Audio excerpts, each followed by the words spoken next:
Alright, getting ready to go to Atlanta. Let's just check the to-do list here. Looks like I need to shower, put my toothbrush in my bag, record one more Modern Horizons League before I go.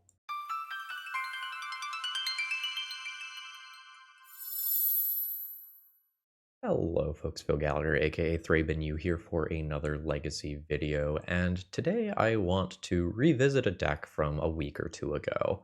Steve submitted a big D&T deck with the idea of being a hybrid Urza's Saga Aether Vial deck.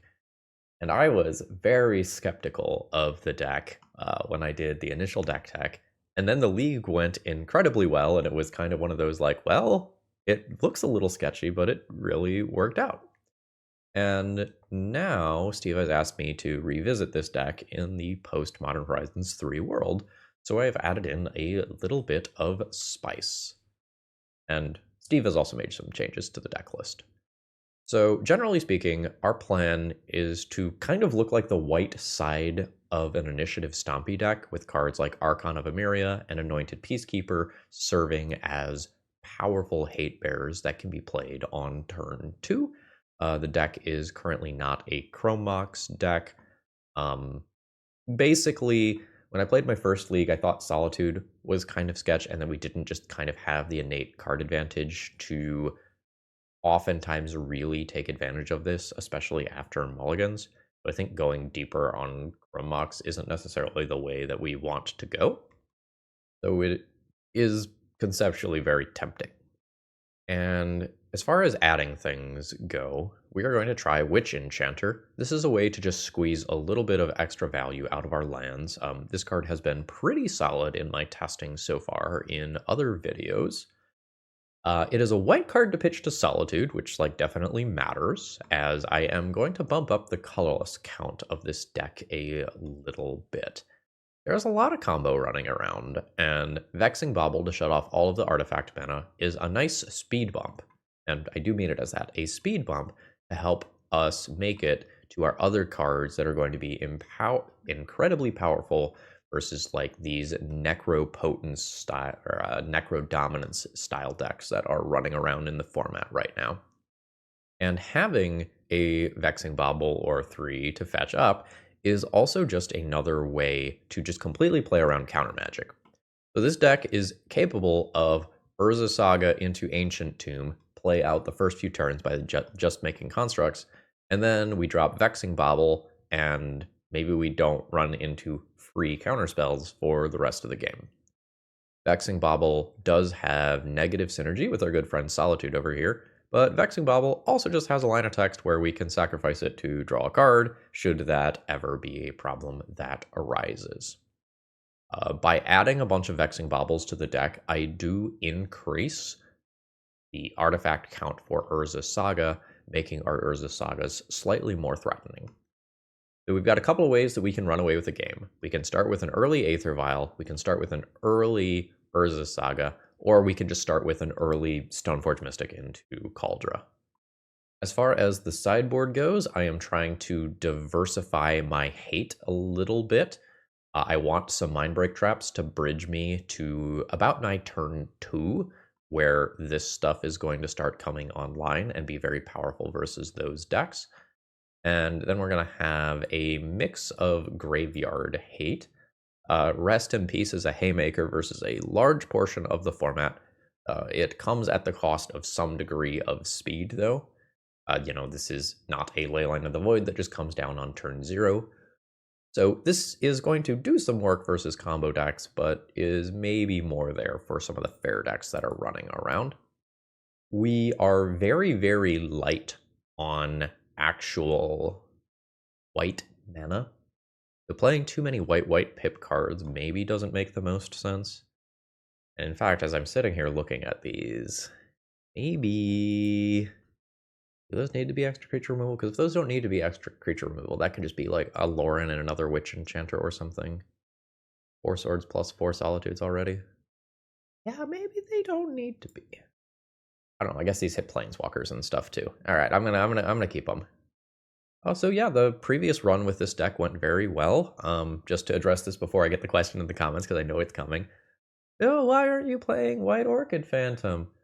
That is because we are so light on actual white mana that I don't think we are going to consistently curve into that card early on.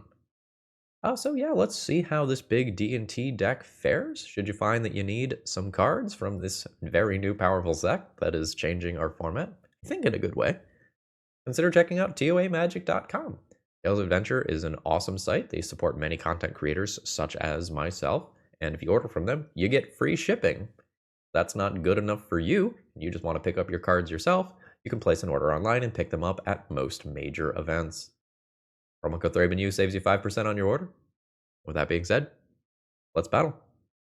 Alright, so here we see the cost of playing a whole bunch of colorless lands. There's some portion of the time where I don't draw white, and this game is incredibly awkward. I can play turn 1 Aether Vial into turn 2 Vexing Bauble, and play out the game that way. I don't know if this hand has a strong path to victory. I think this hand plays Magic, but ultimately loses. Like, this is Aether Vial in Canonist on turn 3 as my first offensive play in all likelihood. I'm going to ship that. This is a much stronger hand. I will keep this and get rid of the Solitude. And this is kind of what I was talking about why I wasn't super high on Solitude in the first place. You just don't have that many pitch cards for it. And after these mulligans where you've already gone down cards, it's just a little rough. Okay, we are playing against combo here. Alright, they're going ham. Don't Karn me. Fuck. GG, well played. So, here's what has to happen for me to win. My opponent has to have no more lands. Okay, so we wasteland this Ancient Tomb, and then my opponent never puts Liquid Metal Coating into play. That's how I win. I'm going to play another sad artifact. Well, it's not a land. That one's a land. So now, Manifold Key, untap this, play this, Liquid Metal Coating, Karn plus on Liquid Metal Coating, and I never get mana. We can stop there. So, Pithing Needle for Karn seems reasonable. Grafdigger's Cage for Mystic Forge seems reasonable. Skyclave Apparition for the Planeswalkers, specifically, seems good. And then I can mess around with some of this sort of stuff.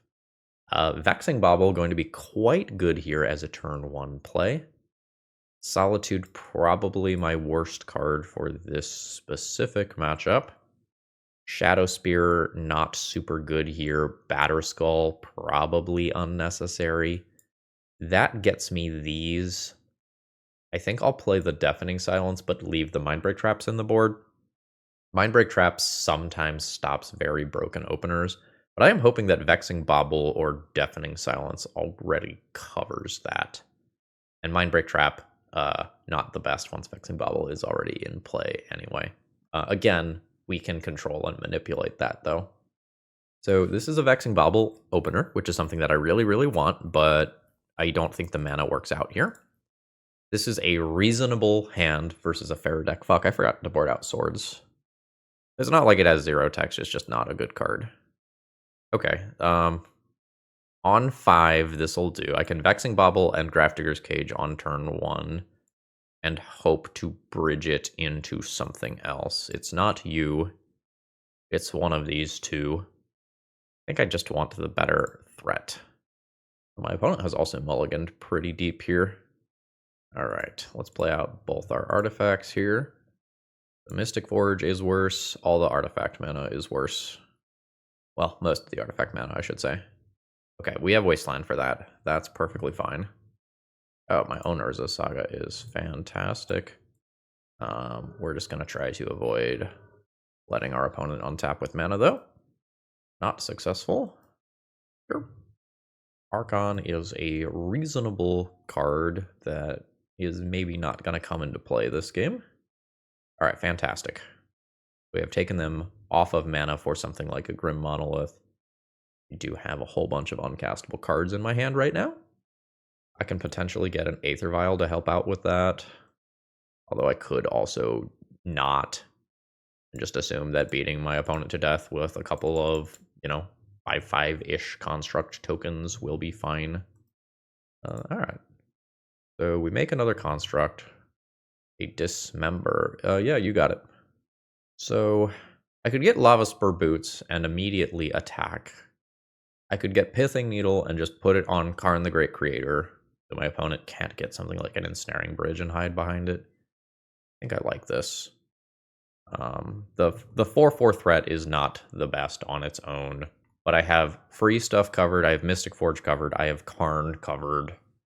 I think I am going to assume that this game is better for me than it is for my opponent here as the turn counter ticks up. All right, we are going to continue to just attack for 4. I am not cracking Vexing Bauble this game unless something incredibly scary happens. I just have my opponent on a 3-turn clock here. Thank you, Ancient Tomb. Thank you for your service, sir. 8. Vexing Bauble probably doing a very savage amount of work here. I can't see, but it sure feels like it. Down to 4. Down to 4 a different way than what I expected. Yeah, you got it. Another Dismember. I will need to draw a white mana source to deploy any one of these cards to finish this game, or alternatively find a new Urza Saga. Okay, so this is a 2-life cycle. That's perfectly fine in this situation, although it does not get us to the white mana that I need. Opponent is taking no game actions. All right, there is white mana. That is fantastic. I think I'm going to Anointed Peacekeeper. If I do that one, I can play it into Seasoned Dungeoneer next turn and probably kill my opponent. This also just lets me take a look at what's in the hand over there to see what could possibly beat me. An opponent says, no, you don't get to peek. Spoilers. Okay, so on the draw, we'll take out the swords. Let's bring in some Mindbreak Traps. That lets me stop some of the craziest turn 1 things that could happen. And as you saw that game, it maybe doesn't matter if some cards get stuck in my hand if I just stop my opponent from doing their thing. And we'll bring in 1 Solitude as an answer to a random creature that gets put in play. There are still Urza Saga tokens that I do need to respect. I'll have Solitude and Witch Enchanter to help with those, in addition to just the combat step. This is great. I have Mindbreak Trap for some of the craziest starts possible. I have Vexing Bauble for turn 1, into Anointed Peacekeeper turn 2, into Seasoned Dungeoneer. This hand's very good. Spell 1.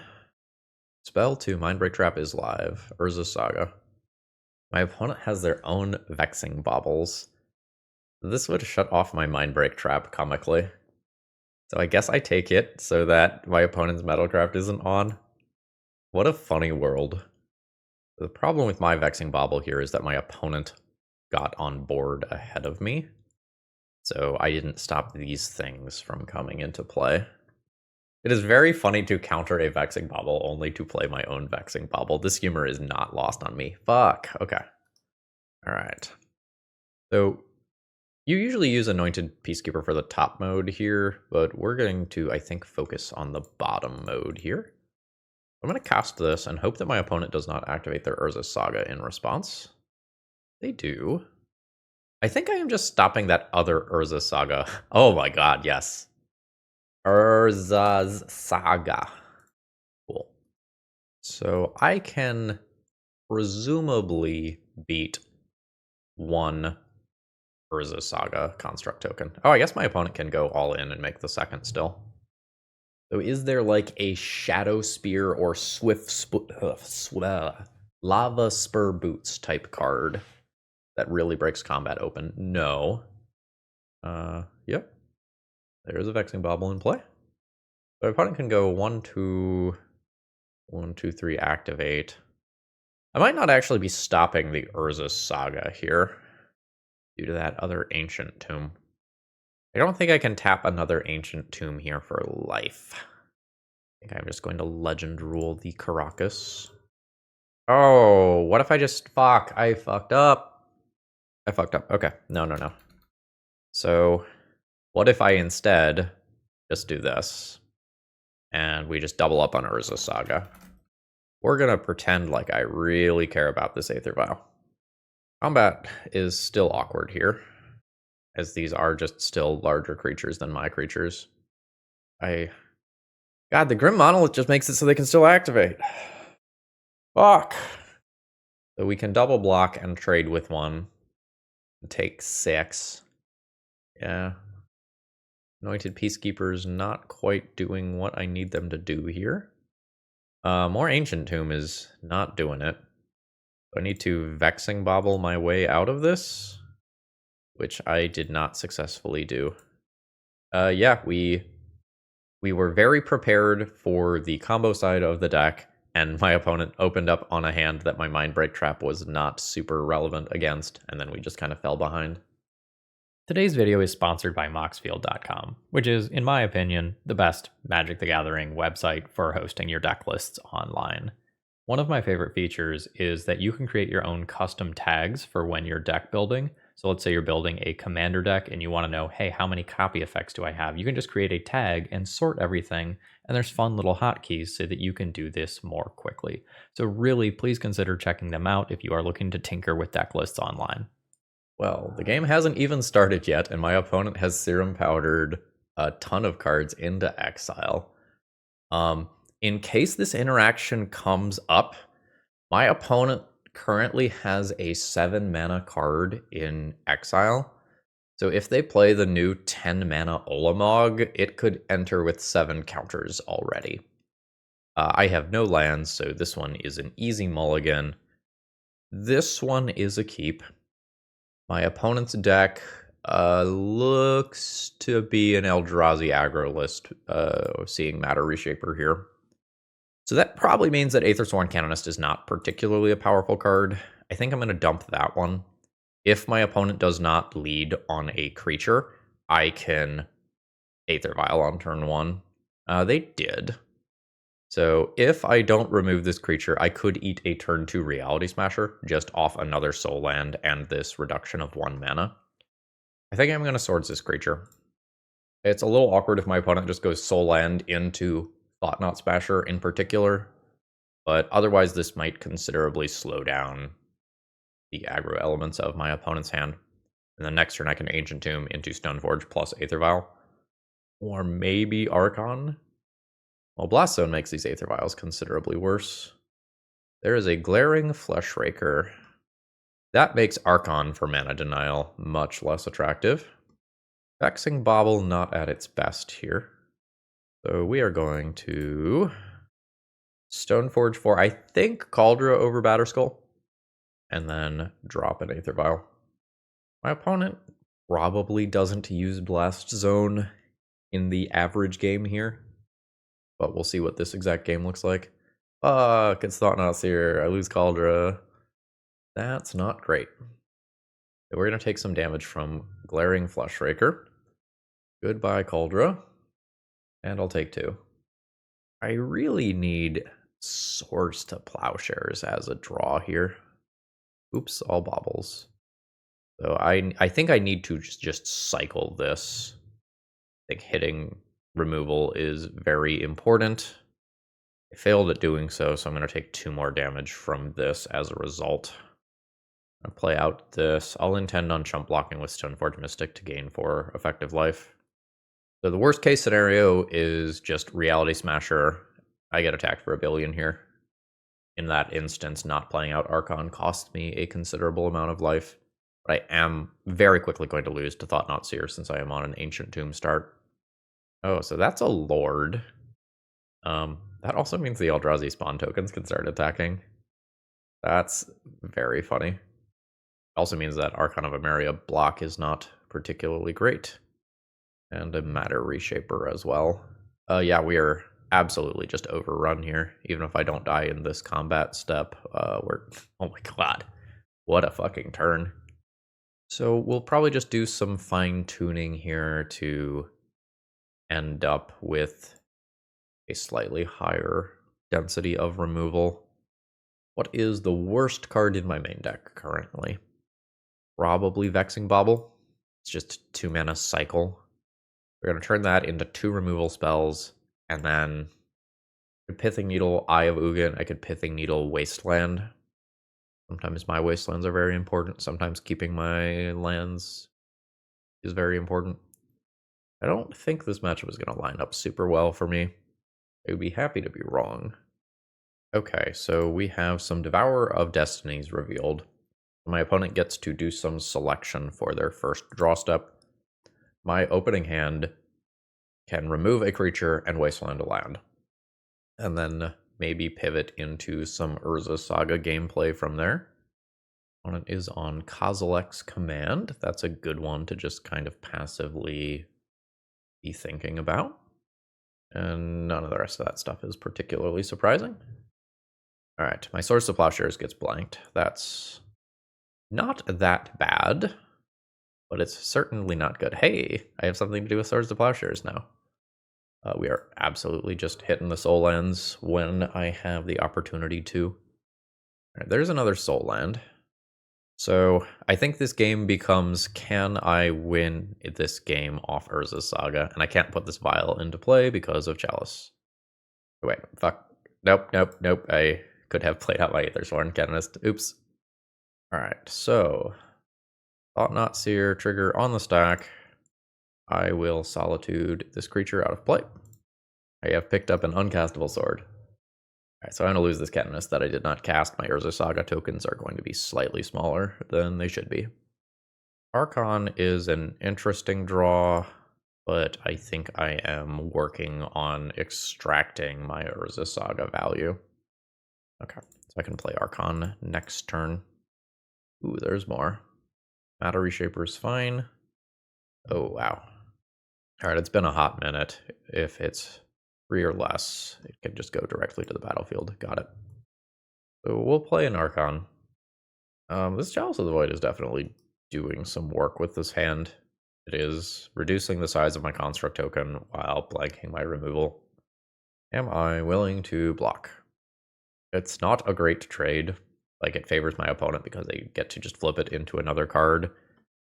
I think I'm going to try to take this hit and keep this Archon in play. The Archon making lands enter tapped might be super relevant in a bit. I'm going to take this hit. We can try to exile one of these. All right, well, joke's on you. All my cards suck. Oh my god, deck. Please. I think I am just getting overrun here. The 5/1 drops. A little brutal here. So I'll make a new construct token. So I could double block Thought Knot Seer. Take 6.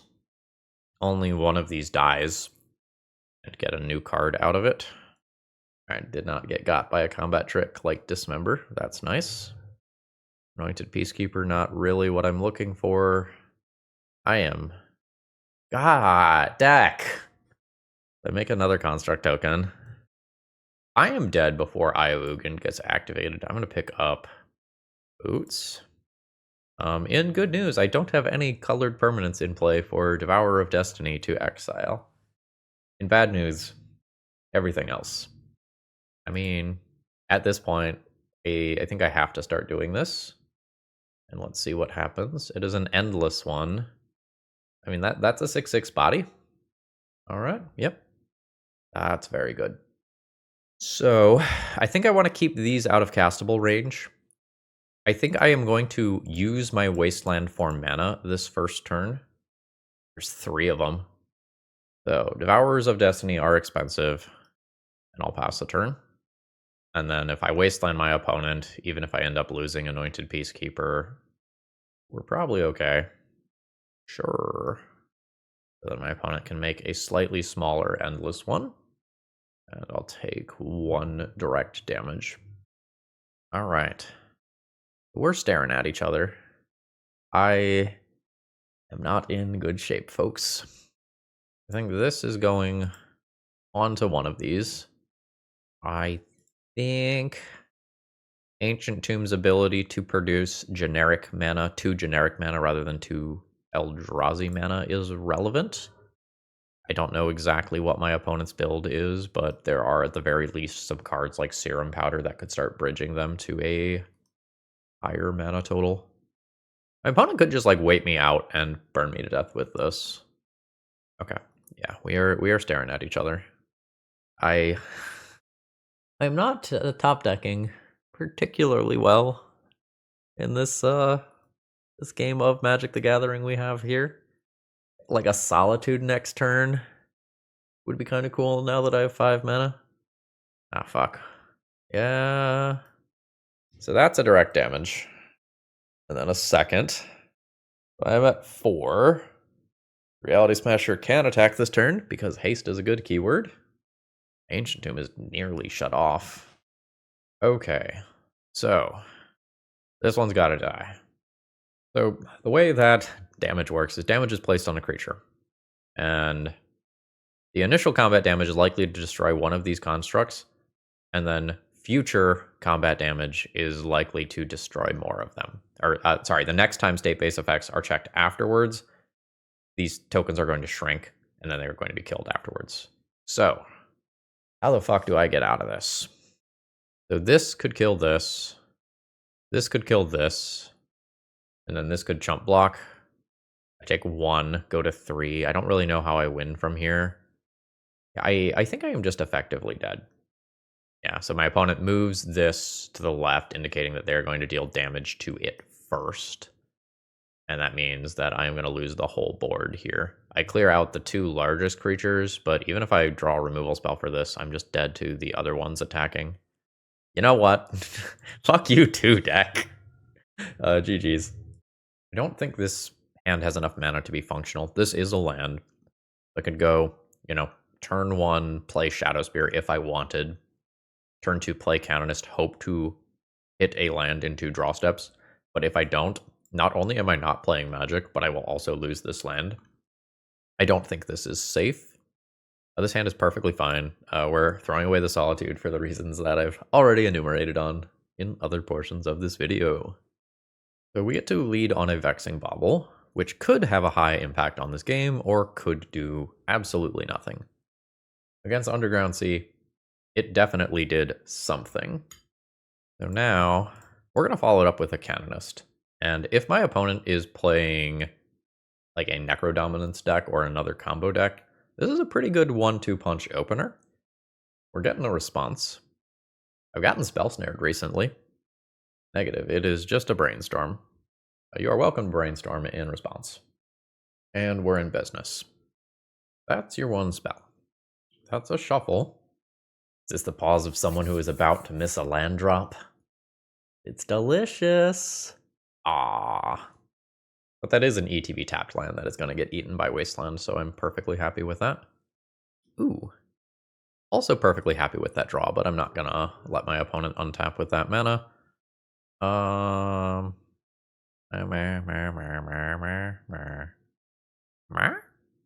think that one. It's awkward showing my opponent the Wasteland, but I really don't want my Ancient Tomb to get Wastelanded here. Yep, that's why I made the play.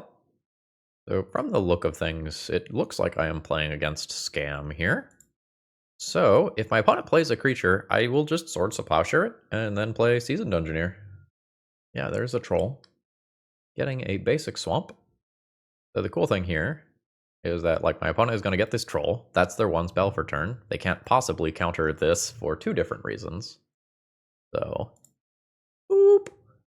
So now, I get to just start doing something very powerful. So I will get my basic planes. We've already made our land drop for turn. But now I get 2 Canonist attack, and it is a Cleric. We get to draw an extra Ancient Tomb. So if my opponent produces a creature, I can go to Lost Well and Scry 2 to try to find an answer to that creature so the initiative is not contested. And if they don't produce a creature, I will go to Forge and just really keep the pressure up. There is, generally speaking, very little removal in the decks that look like this. Oh, it is a Psychic Frog. Yeah, sure. My opponent could discard 6 cards and make a giant creature. Wasteland is fine. Yeah, that's fine. So I think I am into going right and trying to answer that. I can just attack for 5 or 6 points of damage this turn, and then 5 to 7 points of damage next turn in addition to trap. Yeah, maybe I can just kill my opponent. I think this thing is hard enough to remove that this is perfectly fine. Uh, that's a real good draw. All right. Seasoned Dungeoneer. No, I'll keep that. That helps me if things get a little weird for some reason.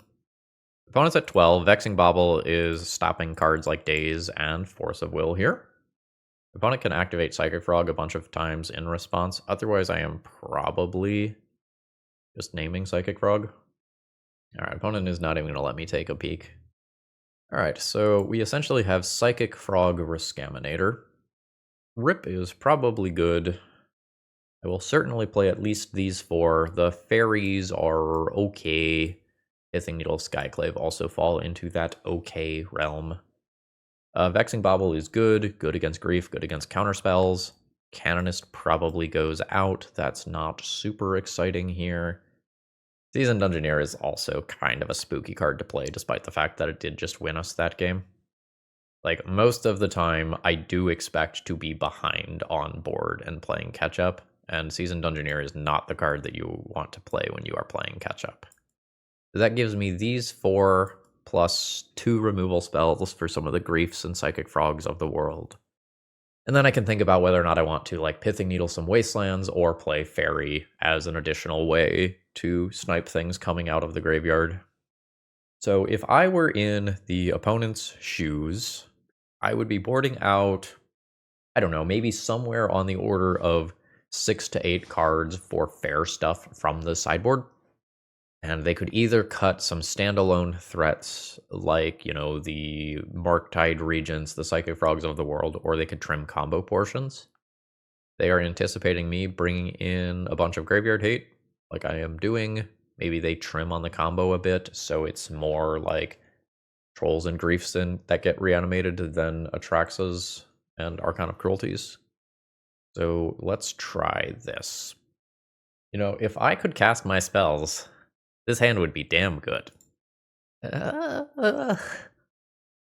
Solitude Problem rearing its ugly head yet again. Like, I have interaction versus some stuff, but I just have no ability to cast any spells and no plan to win the game. I'm gonna go to 4. Fuck. Cool. Cool. No. No. No? This is unfortunately the best hand of all the ones that we saw. Alright, well, that is like the second go for the throat that I have seen this week. Alright, are you going to reanimate it? If you reanimate it, you don't get maximum value. Maybe don't do it. Alright, opponent is pondering. So, if my opponent finds a wasteland for this Urza saga, I'm pretty much dead. That's not great. This is almost never relevant on the front side unless my opponent uses Animate Dead specifically. I think I am just going to assume that I need this as a land. Play it as a land and pass the turn. But I am just living in the timeline where Urza Saga gets wastelanded and I still need to hard cast all my other spells. That is a Psychic Frog that I currently have no answer to. Don't daze me? Okay, that's good. Yes. I will pick up the Cauldron. The Batterskull is also likely to be stranded in my hand if I pick that up instead, and I don't think the other ones are worth considering right now. So I can't really block this Psychic Frog right now. The combat does not go well for me, so my opponent gets to just start drawing cards. And that's going to let them just kind of continue to pull further and further ahead. There's the Reanimate for the Grief taking the Cauldron. I imagine that pretty much does it on this game. Like, I could top deck Batterskull or something. That's not bad. So let's attempt to answer this frog. It is dazable, it is forcible. Okay. Oh shit, it's in play. Alright, we'll take out the Psychic Frog. Absolutely not attacking with Stoneforge. For the 4 cards that we mulligan to or whatever, we are playing a surprisingly reasonable game of Magic the Gathering. So what do you got? A Murktide that requires blue seems likely? No? Go for the throat. And reanimate on the Skyclave to take my blocker out of the way? Yeah, sure. That's a very aggressive line. It's probably fine. Ooh, Swords is great. I think I'm going to go for that mid-combat. Nah, let's just... Do I need the blowout? It's just like really awkward if my opponent's draw step is something like a daze that otherwise messes with what I'm doing. I think I'm going to go ahead and just take out the Skyclave, get a 2/2 that immediately walls this illusion or offers illusions for trade. And we can go from there. My Urza Saga, no! That's a really big deal. So, if I were to double block the Grief and my opponent has something like an Orcish Bowmasters that kills this construct... Now, if they have Orcish Bowmasters, they do it just pre-combat, so Grief can't be blocked. If it's another like Go for the Throat or equivalent, and I make the double block, that's not the best. But I think I want to attempt to take the Grief out of play. The Menace is very relevant versus my deck. Fuck. Yeah. That's fine. You got your value. So we'll just take some random spell out of the graveyard. Immediately cycle this, hoping to hit Swords to Plowshares. Nope. Yeah, so I'm just taking 5 and then 8. Yeah, it's 5, then 8, then lethal. Lethal sooner if a Bowmaster gets involved. Okay. This Batterskull's not fast enough. I'll pick it up anyway.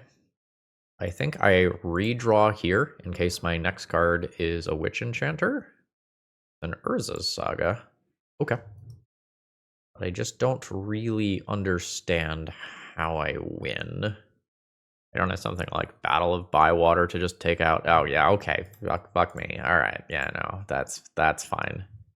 Let's try again. I mean, we played a reasonable game of Magic. That's the good news here. No.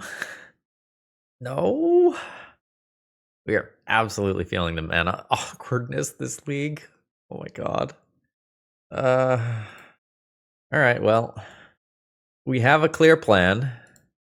Am I keeping some castable cards, or am I keeping Solitude and White card with the intention of just like using that to back up Urza Saga?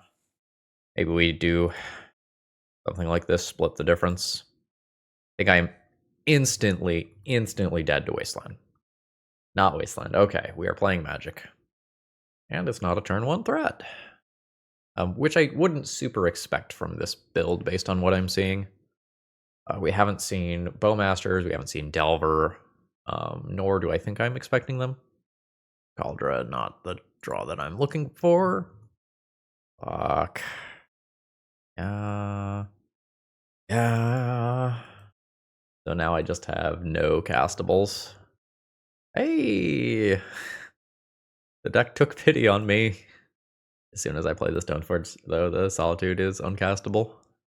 We have Stoneforge around Daze, but not around Force of Will. Okay. Yes.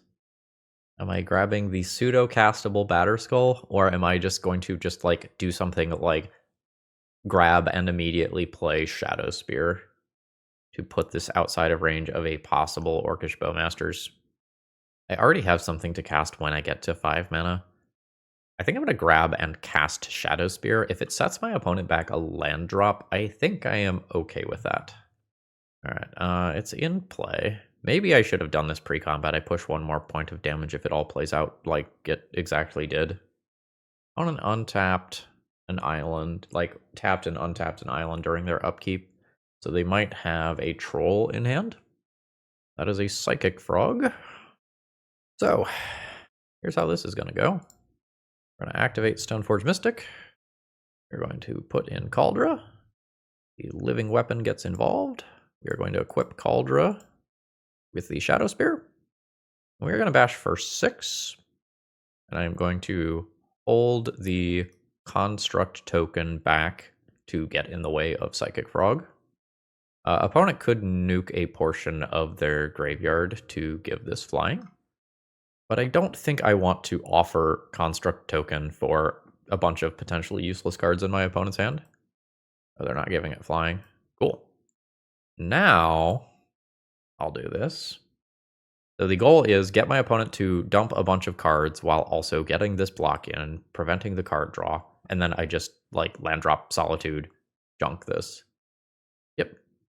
Okay, so there's the troll that I predicted. The opponent has made it a 3/4. That's fine. Which Enchanter not the greatest right now? I might end up playing that as just a relevant body.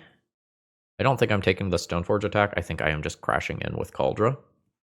Let's play this land. Bend in. They always fucking have it. Yeah. Alright. So before my opponent draws any more cards, I think I'm going to attempt to Solitude. I think I need this body, so it is going to be a Dazeable Solitude. I have given my opponent dazed targets already this game, though. So I think it is resolving. Fantastic. There is a Reanimate on a Troll. Opponent is at 8. The Brainstorm afterwards with that specific timing is very weird.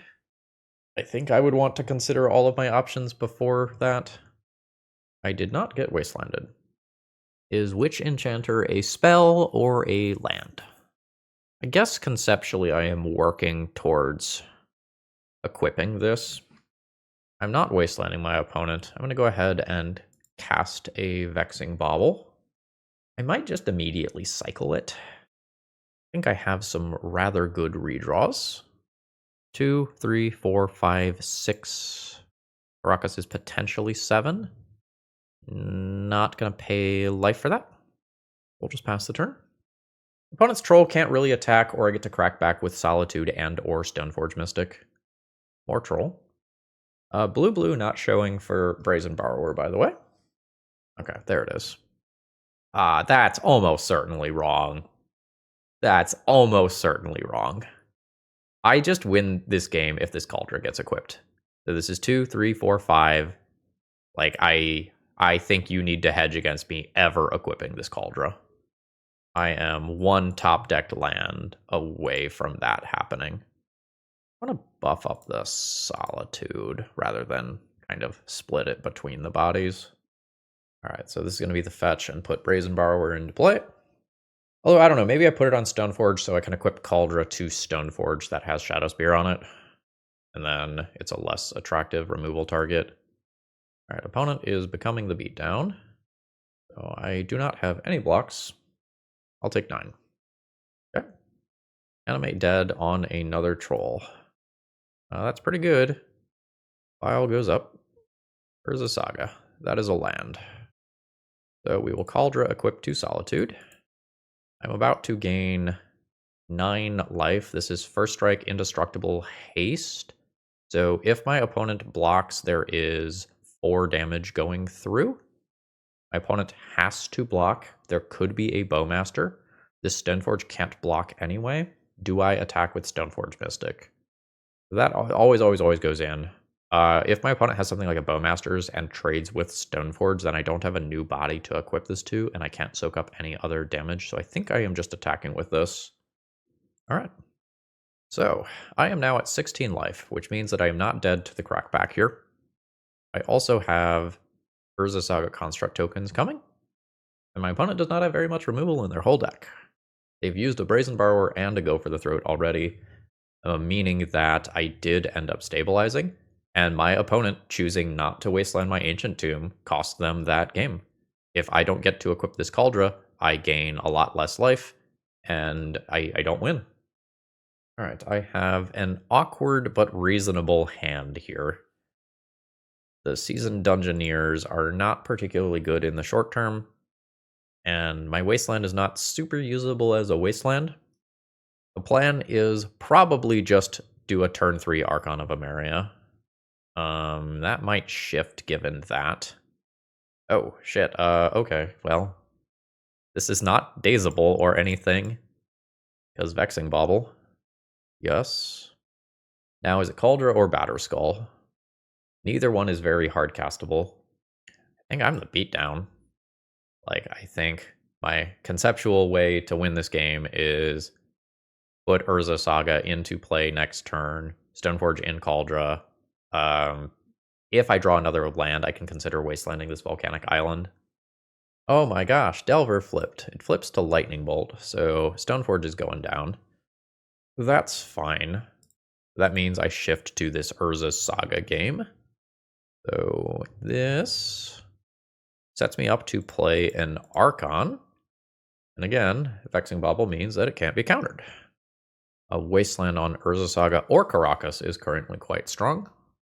I think I am okay with the trade.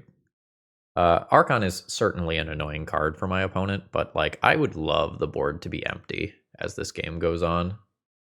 All right, fetch to clear, Grixis Delver, and a Psychic Frog. You've got it. So, how do I want to proceed from here? I make a 2/2, I make a 3/3. They are both instantly 4/4s. I attack my opponent for 8-ish damage next turn. If I Lava Spur Boots, I can also give up some Urza Saga value and just play uncounterable Seasoned Dungeoneer. It's contestable because my opponent can make this fly or discard a large number of cards to it.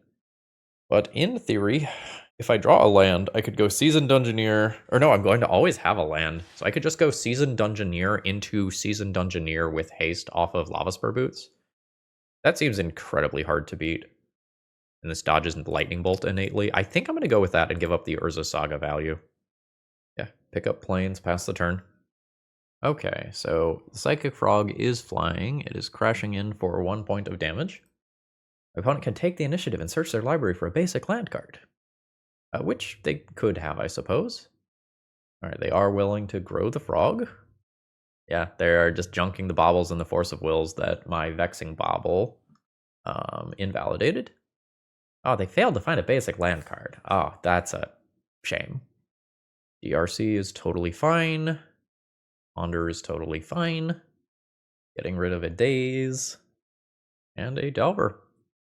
Sure. That means that I don't have the superest turn possible. My turn is still going to be quite good in some capacity or another. So, am I willing to let Psychic Frog hit me again to play a second Seasoned Dungeoneer this turn? I think so. I can hit my opponent, go to Forge, drain them, and immediately go to Trap afterwards. That sounds fine. Yeah. I will put Canonist into my graveyard. That's not a good draw right now. So, we take the initiative. I will go to Forge. I'll forge up this creature. I guess I should have played the other Seasoned Dungeoneer to have the untapped one have the counters, but I guess this one is stacked up higher because of the Explore trigger. So, yeah. Again, not counterable. Trap. You're at 10. Facing down, presumably lethal since I did not swords. Delver flips to a bolt. That's fine. That's not lethal damage. 3, 6, 9, 12, 13 with a Psychic Frog discard. It's surprisingly close to lethal, though. All right. It flies. DRC still a 3/3, surprisingly. Exactly 4 different card types in there. Opponent is scrying. So they are lightning bolting my face. Is their last card another lightning bolt? I mean, what do you want me to do there? I don't think I am supposed to play around my opponent's cards being bolt there. But yikes.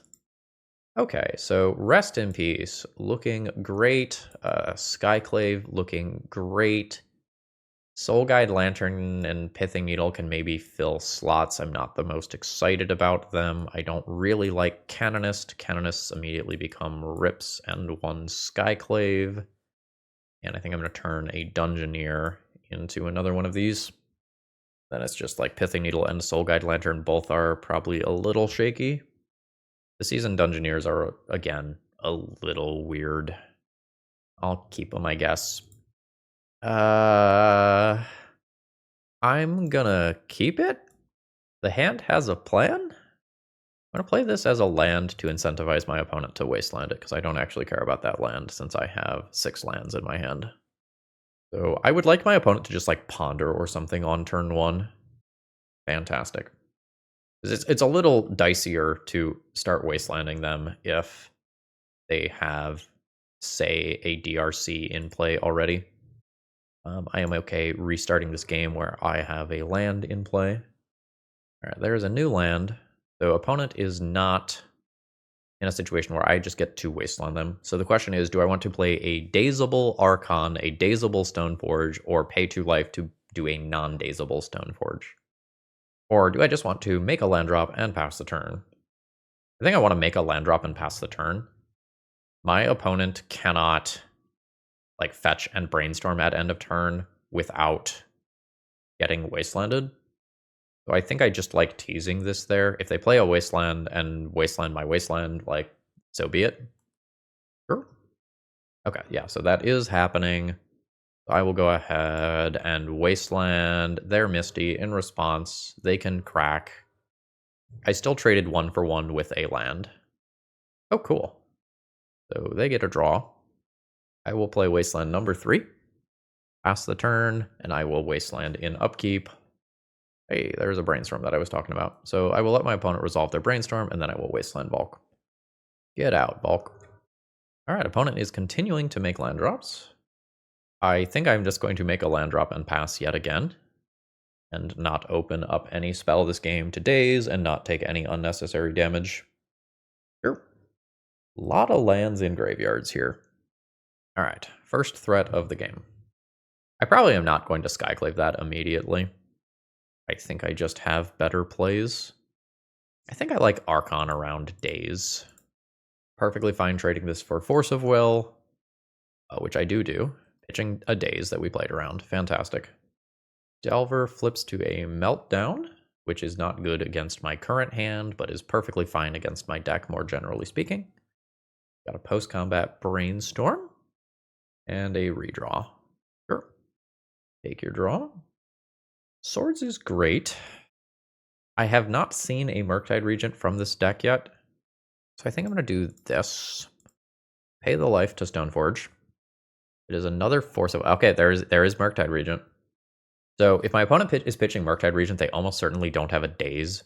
So I don't think this spell is currently dazeable, so I'm just going to be mana efficient here and take out a Delver. Fuck, third Force of Will. Understood. I still have 2 more removal spells in hand. This is fine. I am down to 10. I probably don't need to tap the Ancient Tomb again this game, in all likelihood. Alright, is there another threat? There is not another threat. Fantastic. Each player can't cast more than 1 spell each turn. Do I want to pay 2 life to do that? I don't know that I want to pay 2 life to do that immediately. I can make that decision afterwards. But let's just take out this creature. And I think pass the turn. I think I am okay missing 2 points of damage and potentially letting my opponent have untapped black mana. That's fine. I will probably just answer that on my own turn, rather than potentially have to take 2 to play around Spell Pierce. Ooh. I guess this lets me take a peek over there and see exactly what's happening. Murktide Regent. Yeah, okay. I will name Murktide Regent. This attack is not good. Am I okay going to 5 life? I think I'm okay going to 5 life. Do I need to? Just Swords Murktide next turn into Archon the following turn? Or Swords into Archon next turn, actually. Yeah, okay. Let's just wait. My life total is precious. So we have made the Murktide more expensive, which means it just takes more cards out of graveyard. I'll take that. Alright, there's Murktide. I guess it is fine to just do this now, in case I draw another castable card. I did not. So I hit for 5. Opponent's at 15. I'll drop an Archon. I do have to start worrying about just dying to this creature. I don't think I am taking a chump block this turn. I have plenty of removal spells that I can draw. But I do start getting into Lightning Bolt range very quickly. There's a removal spell. I'm going to do this pre-combat because I might leave back Archon if this spell does not resolve, but it does. Send him. All right. We might have strung together an elaborate dance that can win this game. If my opponent has something like a Psychic Frog in hand, they can't actually play it this turn. This land will enter tapped. Ancient Tomb, not what I am looking for. Hopefully that doesn't matter. I'm going to hold that one in hand as a bluff that I have a removal spell. This is Underground Sea. Yep. Okay, cool. We force a game 3. So I have confirmed that Murktide Regent is in the deck. Do I accordingly want Soul Guide Lantern? Not the most excited about it. It's fine. If I didn't have like Rest in Peace already, I think I would be kind of excited about that. But with Rip in the deck, don't know that I am excited. Oh, holy fuck, this hand does a lot of damage to me. I get to ignore counter spells and put an uncounterable Aether Vial into play. I think I'm going to keep this one. It's just real bad if my opponent leads on like turn 1 Delver. Yeah. Fuck. Okay. Yep. We wanted to see like turn 1 Ponder instead. So I have to get this Vial ticking up immediately. So we do this. But if I want to play this Archon, it costs me 5 life. If I want to make this land enter untapped next turn, I would love to just draw basic planes. Delver did not flip? What the fuck? How? My opponent just have 9 Delver of Secrets in hand? Well, that's bad for me too. Just in a different way. Okay, untapped land is so... Untapped white land that does not cost me life is so huge here. Okay. So I get to put an Archon into play. That fogs some amount of damage for next turn. Delver doesn't flip. Where did that Ponder come from? Tell me where that fucking Ponder came from. Because last turn, you had the option to flip the Delver if there was literally any instant or sorcery in your hand. Where'd that fucking Ponder come from? That does not make any sense to me. And it would have flipped the Delver this turn if it was not the draw for this turn. So, am I playing a card? If so, what? I can Vial in Archon next turn. And it's probably a good use of my resources to do so. I am thinking about like whether or not I want to play Witch Enchanter as a tapped land this turn. I think I am just playing Seasoned Dungeoneer and taking 2. I get a basic Plains, which allows me to Urza Saga without costing any life here. I'll hold back. No end of turn Lightning Bolt is very good. And my opponent concedes. Well, we got 2 wins on the board. GG's. Alrighty, so this is the final round. My hand's awkward. I don't think I play Magic a huge percentage of the time. I think I'm going to keep this Pitch the Solitude and keep my mana, just assuming that I am going to wasteland my opponent at some point in this game, and I still want that final mana source for something like a Seasoned Dungeoneer that I draw. We will we will wasteland my opponent immediately. Very good. And it's unclear right now how rippling the Vexing Bauble is. Like, I don't know how many pieces of artifact mana are in my opponent's hand right now, for example. Blooming Marsh. So maybe a Depths deck of some kind. Joke's on you. I'm probably playing Aethersworn Canonist on my own turn.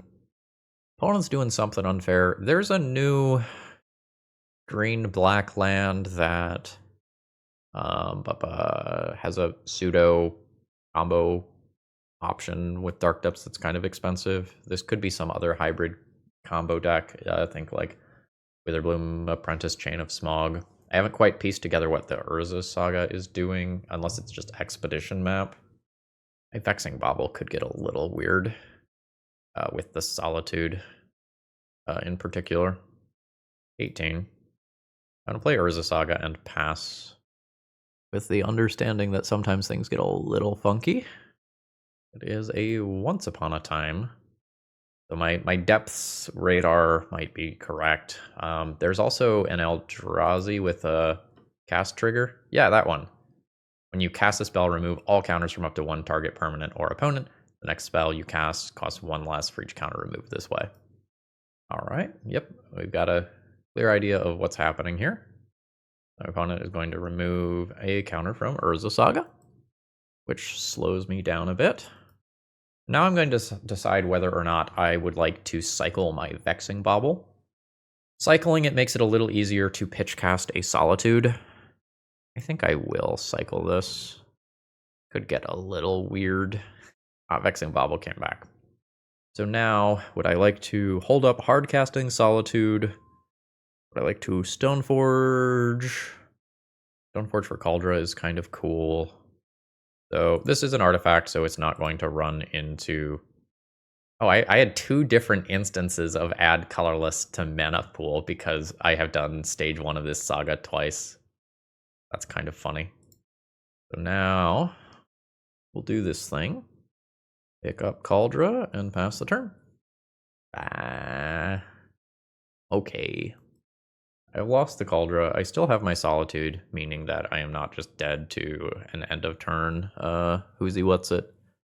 Merit Lage. That's not a Dark Depths. Opponent very light on colored mana right now since they're trying to squeeze Ancient Tomb into this mana base. They are probably feeling some of the mana squeeze like I am with this deck. Oh, this is presumably going to stop my Urza Saga. I'm going to let this resolve. Could name Vexing Bauble and do some weird things with constraining the Solitude, but Urza Saga seems like the low-hanging fruit here. A Wasteland. That's a good draw. I'm very happy with that draw. I'm going to play that out. I guess I can attack for 1 point of damage versus this. Oh, it is a Death Toucher. There's extra words at the bottom of that. I am very glad that I looked at that. No attack, pass the turn. And I'll just kind of leave up open my mana here. I am probably just going to go and activate Urza Saga and do nothing else. So playing the Wasteland keeps my opponent from Thespian staging Blooming Marsh to have redundancy for their green and black mana. And this also just gives me something to chill out and help stop the 2020 from getting into play in the first place. Well, that Urza Saga just keeps getting reset. Oh, I don't have the Urza Saga ability. It says I do. That's weird. Yeah, it's in blue up here, but it's not on the card. I am unsure whether or not that is a bug. So let's then cycle this Bauble with this mana. Okay. I might end up just wastelanding Blooming Marsh while my opponent does not have mana to copy it to knock them off of their colors. I don't think I am in the business of swordsing these yet. So it regains this ability. I think I am going to go ahead and attack this mana while it's in theory not copyable by Thespian Stage. There could be a Spirit Guide that allows the copy. Oh, it's the Pithing Needle. That's what it is. Figured it out. I don't think I need Swords to Plowshares up right now. I'm not going to pay the life. Yep. Well, welcome to trying to record while playing. You miss stuff that you don't miss when you're fully dialed into the game. All right, we're just chilling. Taking Cyrus off of colored mana. Now Urza Saga gets to just do its thing. I guess I'll cast this.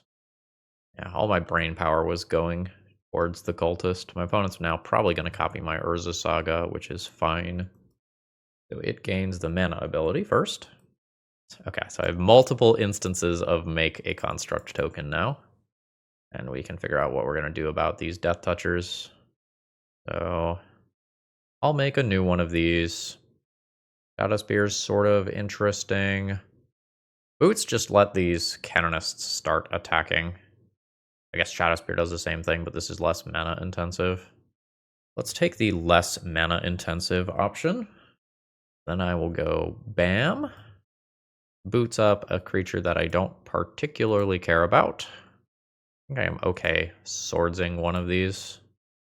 And we'll just swing like this. Alright. So I push 3 points of damage. And then presumably just have lethal next turn. Alright, fantastic.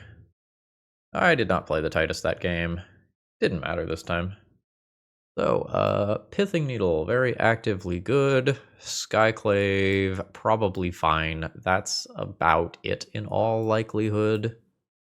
Haven't seen graveyard-oriented things yet. I imagine, without thinking too hard, that Canonist is probably my worst thing here. Could be Vexing Bauble. Vexing Bauble gets in the way of my own Solitudes.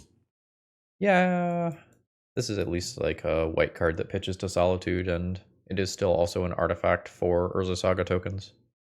Don't have anything in this sideboard as it stands that just cleans out all the Urza Saga tokens at once. Maybe that's a deck construction problem. I am going to keep this hand. I think Swords to Plowshares is incredibly good in this matchup. Having a hand with multiple is fine. I get 2 draws towards the second land as well, and Vial is an okay card beyond that. A Duress or Thoughtseize that takes the Vial makes this hand much more awkward, but I'm also just not immediately dying, so booties. Ancient Tomb is pretty much an ideal draw. That lets me potentially Anointed Peacekeeper on Urza Saga. Imagine Ancient Tomb is the next card that my opponent plays here. We'll start ticking Vial up. That's a terrible draw. So bam, bam. So 2/2 base creature here. Yeah, we will name Urza Saga given that. We just price our opponent out of activating the Urza Saga for this other construct token. No black mana in play to Dark Ritual something out. Pithing Needle for my Vial. Okay, there is artifact mana in there, so Vexing Bauble is not dead. Sure. Urborg happens. I will happily just take this hit for 5. This is perfectly fine. Alright, yeah. We'll tick up yet another Swords to Plowshares. So we will go ahead and use 1 Swords here. Take out this construct token and pay for the ward. I can pay for the ward with black mana. Bash in for 3. Opponent's got Lava Spur Boots to give top decked creatures haste. And I'm just going to slowly start ticking this Vial up. A Witch Enchanter. That is mighty interesting. Is that a land? If I play it as a spell, I can get rid of Pithing Needle and then turn Vial on. I guess I can also just do this. So play it as a land immediately, pay the life, go black mana off that. Skyclave. Skyclave, take out the Needle on Vial. Pass the turn, and then upkeep Archon off of Vial. Now we have 8 power in play. We know every card in my opponent's hand. This can stay on 3 for the foreseeable future. Fantastic. I'll send those in. I'm holding up Swords to Plowshares. I can also just Vial in another Archon. Yep. Activate. Yes. More friends. Keep this on 3. Another Vial's not great. Send it. Opponent is at 1. It seems fine. I guess I can do it off this. Seems fine to do this. And we've got multiple Swords to Plowshares as defenses here. Hey. I literally do not believe it after that incredibly rough start, but we did finish positive in this league. Alright, let's evaluate this deck list here. This league felt like medium suffering. We had many powerful things that we could do, but we tripped over our mana quite a bit. I don't think Solitude belongs in this deck list. I felt that way at the end of the last league. I felt this way at the beginning of this video. I think it just needs to go. You have relatively few white cards. Hard casting it is a little tough. If you keep Vexing Bauble in the deck, there's also some amount of tension there. Maybe Wasteland needs to go. Like, I know Wasteland is one of those things that helps you buy time with Vial, but maybe you play a couple more Witch Enchanters, or a couple more basic planes, or some other utility land. The discard a Ganjo, deal damage to a creature would probably be a reasonable thing to include as a one-of in this deck list. Generally speaking, this deck list feels clunky. When it works, it is incredibly powerful, and when it doesn't, the mulligans are really rough. I still want some sort of card advantage in this deck. I don't know what that is. This is a bad example, but I want some sort of Squadron Hawk type card where I play it and I get multiple cards out of it. And I just don't really have that right now outside of the initiative, and you're often playing from behind with this deck. We are not Chrome Moxing and Lotus Pedaling out this season Dungeoneer as quickly as possible. Maybe Seasoned Dungeoneer doesn't fit this deck either, and you do some other threat or a higher density of hate bears or something.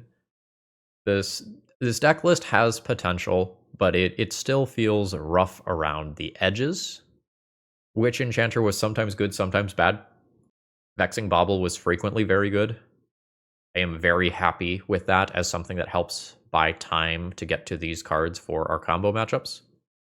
So yeah, those are my thoughts. If you have other ones, throw them down in the comments below. Should you need some cards, you know where to go. Use promo code ThrabenU to save a little bit on your order. I am going to finish packing my bags, and I'm going to head out to Atlanta. I hope you all have a wonderful rest of the day. See ya!